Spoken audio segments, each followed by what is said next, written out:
Okay, this is the second video. We are going to be talking about palpations.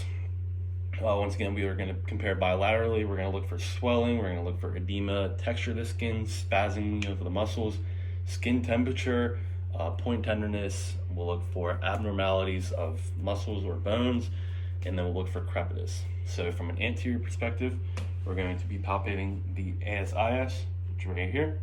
The inguinal ligament area is in here, kind of like the groin area. It's harder to palpate because of reasons. The iliac crest is the area that connects your ASIS to your PSIS. It's like the bridge part. Pubic symphysis is smack dab in the middle.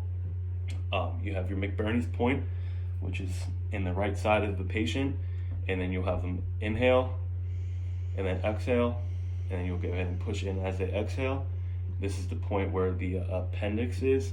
If they have pain here, that would be a problem. You should probably get like appendectomy, I guess you would call it, or they would have appendicitis. Then you look at their lymph nodes, which are basically in the same area as their femoral triangle. You'll look for their greater trochanter, and the femoral triangle, like I just noted, was in here. You have your sartorius, you have your adductor longus, and your inguinal ligament.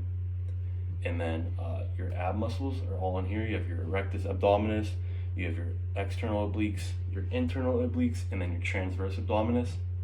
And then we'll look posteriorly. So if you don't mind turning around, move this way a little bit towards me. For this, we're going to be looking, one, for their PSIs. Once again, look at the spinous process, which should be in line with their spine. T1, which will be up here, should start the thoracic spine. Then you follow those down to T12, and then S1 right around here L1 should start their lumbar spine. Once again, following those down for L1 through L5. You're going to look at the transverse processes, which should be right outside of the specific spinous process that you are finding. So we would say L1 here would be transverse processes right there. You have to look at facet joints, which would be a little bit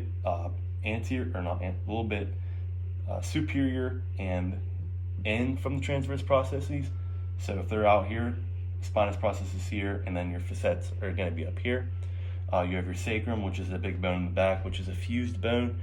Your ischial tuberosity will be in the gluteal fold. If you have your patient flex, if you don't mind flexing, you can feel it, palpate it right up in there.